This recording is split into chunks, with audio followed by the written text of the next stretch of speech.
तो क्या पिछले साल जो आरसीबी ने किया था वो तुक्का नहीं था? वेल, एसआरएच के सामने पहले मैच में तो यही लगा कि वो तुक्का नहीं था, क्योंकि इस मैच में आरसीबी ने सारे बॉक्सेस टिक कर दिए। मतलब विराट कोहली साहब ने 16वें ओवर की पहली बॉल पर छक्का मारा, 3 चौके मारे और मैच फिनिश कर दिया। आरसीबी ने 200 रन सबसे तेज आईपीएल में चेस कर दिया। विराट कोहली एक बार फिर एंकर करते हुए नजर आए और एंकर में भी वो 181 का स्ट्राइक रेट मेंटेन कर रहे थे। देवदत्त पटकल ने बता दिया कि भाई साहब, वेंकटेश अय्यर साहब, आप होंगे आईपीएल के महंगे खिलाड़ियों में से एक जमाने में, लेकिन इस सीजन आपको डगआउट में पानी पिलाने का काम मिलेगा। जैकब डफी ने बताया कि हेजलवुड नहीं है तो क्या हुआ, मैं हूं ना। और फिल सॉल्ट ने कहा कि आज बैट से रन नहीं निकले, लेकिन फील्डिंग में वो करके दिखाऊंगा जो आपको मैच जिता दे। और एक्चुअली में फिल सॉल्ट ने मैच जिताने में बहुत बड़ी भूमिका निभाई, क्योंकि जो कैचेस उन्होंने पकड़े हैं वो अनरियल थे। खासतौर पर वो ईशान किशन का कैच, मतलब मैं अभी भी इस सदमे में हूं, कैच पकड़ कैसे लिया, लेकिन पकड़ा तो क्या खूब पकड़ा। क्लासन ने कैच पकड़ा, ईशान किशन ने कैच पकड़ा, और इस पकड़ने के असर था कि मैच जो है वो पूरी तरह से छिटक कर चला गया आरसीबी के खाते।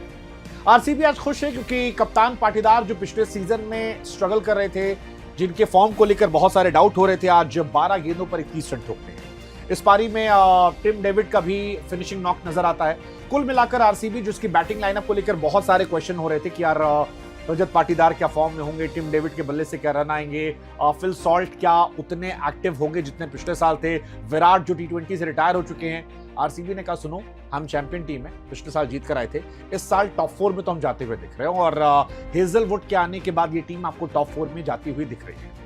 एसआरएच उनके लिए क्या कहें, मतलब एसआरएच की कहानी उस आदमी के जैसी है जिसका ऊपर का धड़ा जो है वो तो हल्क या खली जैसा है, लेकिन नीचे आते ही वो 2 पसली का है।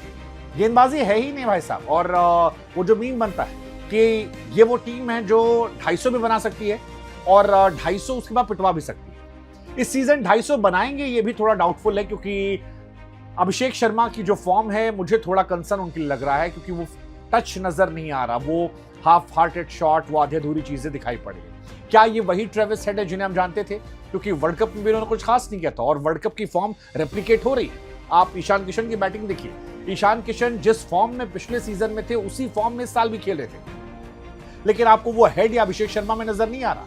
क्लासन अच्छे टच में थे, लेकिन क्लासन इंटरनेशनल क्रिकेट से रिटायर हो चुके हैं। उतना जबरदस्त मुझे अभी भी आज जो उनकी पारी थी वो नजर नहीं आई, मैं उनसे ज्यादा एक्सपेक्ट कर रहा था। अनिकेत वर्मा हालांकि जरूर है जिन्होंने प्रॉमिस किया है कि वो इस सीजन में कुछ बड़ा कर सकते हैं, कई कमाल के शॉट लगाए, जबरदस्त पारी जो है उन्होंने खेली। लेकिन कुल मिलाकर एसआरएच के लिए डिसअपॉइंटमेंट बहुत ज्यादा है, क्योंकि एसआरएच टीम के तौर पर कमजोर यूनिट है। मतलब अगर आप इस तरह की टीम लेकर जाएंगे तो बहुत मुश्किल है कि आप टूर्नामेंट के टॉप 4 में पहुंच सकते हैं, क्योंकि आप नीतीश कुमार रेड्डी के जरिए ओपन नहीं कर सकते। आपके प्राइम बॉलर जयदेव उनतकट अगर है तो आपकी टीम की बॉलिंग समझ में आती है, क्योंकि उनतकट 3 ओवर 29 रन, हर्ष Dubey 3 over 35 run.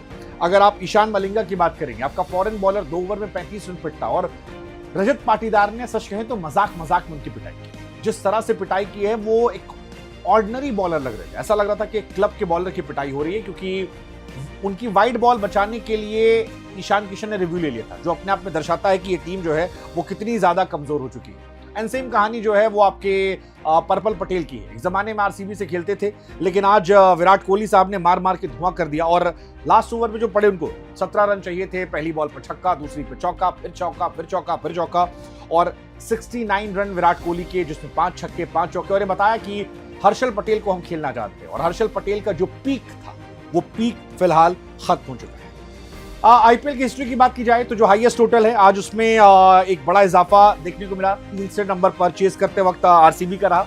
3rd highest chess जो है आज आरसीबी ने किया। इससे पहले एलएसजी के सामने 228 थे, पंजाब के सामने 204 थे, आज 202 का चेस किया। लेकिन सबसे बड़ी बात यह कि 15.4 ओवर में यह चेस किया गया है, जो बताता है कि आरसीबी ने मॉडर्न डे क्रिकेट को अपना लिया।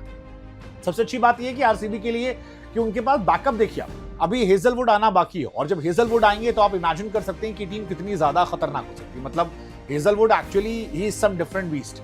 वो आएंगे, डफी रहेंगे, या रदरफोर्ड को आप खिलाओगे पता नहीं। मतलब इनके लिए तो मुश्किल ये भी है 4 विदेशी खिलाड़ी खिलाए कौन, क्योंकि वो बेथेल जिसने इंडिया के सामने शतक मारा था आज वो डगआउट में बैठा है।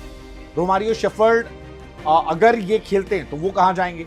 बहुत टफ होने वाला है इनके लिए, क्योंकि आप उनकी बैटिंग लाइनअप देखेंगे, फिल सॉल्ट को आप ड्रॉप नहीं करेंगे, आप ड्रॉप करना बनता भी नहीं है। फिल सॉल्ट की वजह से आज 30-35 रन कम बने हैं, क्योंकि ईशान या क्लासन के कैचेस अगर पकड़ लिया आते तो शायद कहानी अलग होती। हालांकि मुझे थोड़ी डिसअपॉइंटमेंट थी बीसीसीआई से, क्योंकि जो कैच क्लासन का था उसमें ज्यादा कैमरा होना चाहिए था, वो एक राइट एंगल नहीं था। अगर आप देखेंगे उस कैमरे पे तो जब वो गिरते हैं और पीठ टच होने की बात होती है, वो एक बहुत क्लोज कॉल था। और अगर आप दुनिया की सबसे बड़ी लीग हैं, इतना बड़ा आपका सेटअप है, इतने हजारों करोड़ रुपए यहाँ पर लगे हैं, तो वी एक्सपेक्ट कि थोड़ा कैमरा क्वालिटी और अलग अलग एंगल से अगर मिले तो शायद फेयर जो है गेम वो और अच्छे से हो पाए और शायद क्रिकेट के दर्शक जो हैं वो और आनंद उठा पाए। क्योंकि क्लासन का कैच एक टर्निंग पॉइंट था और उस कैच को लेकर बहुत सारे लोगों के मन में डाउट है। क्लासन जो है वो खुद भी नाराज थे कि वो कैच सही था नहीं था, बट जो भी था। But Phil Salt what a player man. Same आपके जैकब डफी ने आज बता दिया कि भाई साहब 7 ओवर में पहले 3 ओवर 4 ओवर मुझसे करा दो, मैं विकेट निकाल के दे दूंगा। आज जैकब डफी ने सबको आउट कर दिया, मतलब उन्होंने ट्रेविस हेड को भी आउट कर दिया, उन्होंने नीतीश कुमार रेड्डी को भी आउट कर दिया, अभिषेक शर्मा को भी आउट कर दिया। और वो सारे जो अपने टॉप 4-5 पर बहुत गुमान करती थी, उसमें से 3 प्लेयर अगर आपके पावर प्ले चले जाएं तो बहुत मुश्किल लगता है कि ये टीम आगे जा सकती थी। हालांकि it was Ishan Kishan madness. Ishan Kishan जब से आए हैं, मैं फिर कह रहा हूं, he is some different beast. वो एक अलग लेवल के प्लेयर बन चुके हैं और आज आरसीबी को उन्होंने आड़े हाथों लिया, लगातार उन्होंने परेशान किया। बट ओवरऑल इस मैच में देखें तो RCB will very happy team. 69 Virat Kohli, 61 केवल 26 गेंदों पर देवदत्त पडिक्कल, रजत पाटीदार 12 गेंदों पर 31 रन और टिम डेविड 10 बॉल पर 16 रन। आई थिंक एसआरएच के सामने चिन्नास्वामी पर होना मैच, पिछले साल चिन्नास्वामी और मैच नहीं हुए थे। ये टीम जो है ये अब डिफरेंट बीस्ट हो गई, इसे वो स्वाद लग गया। पिछले साल भी जब मैं पंजाब का मैच देख रहा था, फाइनल और सेमीफाइनल, तो वहां पर भी आरसीबी की एनर्जी जो थी वो अलग लेवल पे, खासतौर पर फील्डिंग पर आज भी वो दिखाई पड़ी है। आप फिल सॉल्ट को पूरे ग्राउंड पर देख रहे थे। विराट कोहली से कैच ड्रॉप हुआ, जिसके बाद अनिकेत 2-3 छक्के लगाए। विराट कोहली के चेहरे पर वो फ्रस्ट्रेशन थी जो बैटिंग से उन्होंने पूरी कर दी। बट आरसीबी की fielding I think top notch है।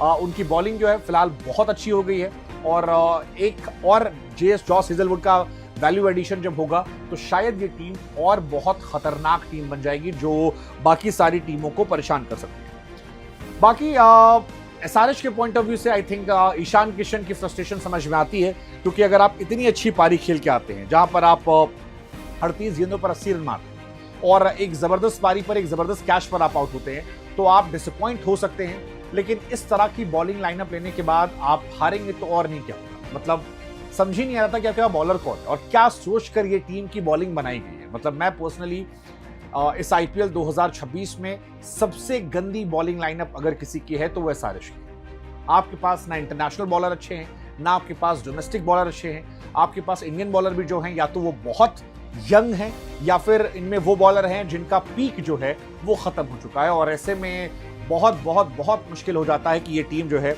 वो यहां से आगे कुछ खतरनाक कर सकती है। फिलहाल आरसीबी जो है 190 प्लस एसआरएच के सामने अगर आप बीते कई सालों में देखेंगे, 2016 में इन्होंने फाइनल में हराया था, उसके बाद 17 में हराया था, 19 में हराया था, 24 में हराया था, 25 में हराया था। लेकिन आज 2026 में आईपीएल की हिस्ट्री का सबसे फास्टेस्ट चेज जो है आरसीबी ने किया है। तो बदला जो है वो पहले मैच में लिया गया है और ये टीम आज बहुत बहुत बहुत खुश होगी। फिलहाल आपसे सवाल है 2। एक, आपको क्या लगता है कि एसआरएच जो है वो कम बैक कर पाएगी? मैं आरसीबी को टॉप 4 में देखता हूं। मेरे हिसाब से आरसीबी टॉप 4 में जाती हुई दिख सकती है अगर वो कुछ बहुत ड्रास्टिक गड़बड़ नहीं करते, क्योंकि टीम जो है पहले मैच में जो टेम्पो मिला है आई थिंक इन्हें कॉन्फिडेंस बहुत बूस्ट करने वाला है। और आप जानते हैं कि विराट की टीम को अगर कॉन्फिडेंस मिल जाए, वो कहते हैं ना कि खून का स्वाद लग जाए, तो ये टीम डिफरेंट बीस्ट है। एसआरएच की कहानी मुश्किल लगती है। बाकी कल का मैच एमआई वर्सेस केकेआर का बताओ, एमआई वर्सेस केकेआर में कौन? हाँ, गोस फॉर एमआई यार। आई थिंक एमआई बहुत परफेक्ट टीम है, but you never know. Kolkata के पास बहुत सारे मैच विनर्स हैं और कई बार सरप्राइजेस होते हैं। आईपीएल यही है, नए खिलाड़ियों के पास मौका है। वैभव अरोड़ा से जब मैंने पूछा, मैंने कहा आपकी टीम में तो बॉलर ही गायब हो गए, तो उन्होंने कहा यही तो अपॉर्चुनिटी है इस साल हीरो बनने। So I think it's about right mindset. Coaching staff बहुत तगड़ा है, सीनियर प्लेयर बहुत अच्छे हैं और अगर ओवरऑल वो फाइट देते हैं तो फिर they can change game. But ये बहुत डिपेंड करेगा वैभव पर, बहुत डिपेंड करेगा वरुण चक्रवर्ती पर, वरुण मिस्ट्री पर। क्या वो अपनी मिस्ट्री में मुंबई को फंसा पाएंगे? Let's see tomorrow.